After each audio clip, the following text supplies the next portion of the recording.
Plans for a solar farm in western New York are drawing concern that it would be built on sacred indigenous land, and some say even burial grounds.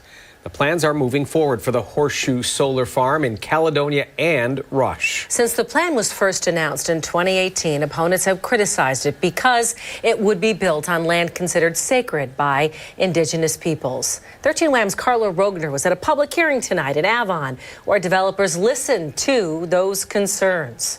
Horseshoe Solar Farm would be built on farmland in Caledonia and Rush. Invenergy says it could power 50,000 households with renewable energy. My direct ancestral relations lived on this very spot. Paul Winnie of the Tonawanda Seneca Nation has been asking developers to move the project since the get-go. He says it would be built on sacred indigenous lands. Our culture is more spiritual and more connected to nature in theory. So the creatures, the plants, the earth, the water, all matter to us. And, you know, this desecration of whether it's a solar plant or wind plant or any other thing in this area, as far as my ancestors' connection, is what really addresses why the concern is to express our opinion to have this not here. Move it someplace else. Janet Glocker, organizing a protest ahead of the public hearing, says the concerns go beyond cultural implications. If you talk to people who are very concerned about food going forward, then their concern is this is prime farmland. Why would you build on prime farmland? If you are concerned about cultural genocide, and I am, why would you put it on sacred land? If you're concerned about flora and fauna and the environment, why would you put it on this land when it's been identified as environmentally sensitive? But some, like Joanne Scanlon, are excited by the local opportunity for renewable energy. I want this to be a beautiful earth in 7 generations. If we don't do anything to take care of the earth, then we are not going to have that for our children. Kate Millar with Invenergy says developers are listening to the concerns. The layout that has come out of that process. Most recently, we've dropped several hundred acres from our layout to address some of the cultural concerns that we've heard from the community and some of our key stakeholders, including the Seneca and Tonawanda nations. Millar says the project will provide jobs and give millions of dollars back to the community. New York State has set really ambitious renewable energy goals that we have to meet, and so Invenergy is proud to be working towards that goal. Carla Rogner, 13 Wham News. It was the worst thing I've ever been through in my life. A hail of gunfire hit her Rochester home, and her granddaughter was shot 4 times in the chest. Tonight, the family shares their harrowing story. Her granddaughter, 10-year-old Relives Robles, is now recovering at home. She was discharged from the hospital late today. She has a long recovery ahead, physically and emotionally. What happened inside their home was life-changing. All of a sudden, they sound like fireworks. Living in the city, you know those sounds. So the first thing you're taught to do is duck. She's 10. She's not taught to duck. Reina Liz Robles was hit with 4 bullets in a hail of gunfire from outside her grandmother's Molson Street home. She was infected here in the middle of her chest, in between her right and left area here. Reina Liz's mother said the bullets narrowly missed 2 vital organs. One shattered a bone in her arm. When she was shot, she was doing her grandmother's hair. And all she kept screaming was, "I'm going to die." And all I could tell her was, "No, you're not. You're not going to die."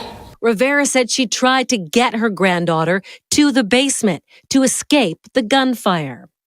And they wouldn't stop. The bullets just wouldn't stop. I grab her and I throw her down. We're low enough where we could see the bullets flying over us.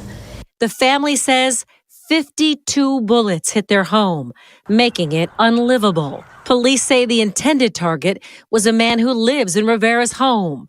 She says it's her stepson. I can't say that he was the target or not. I don't know what goes on out there. Do you have a message to the people that have done this?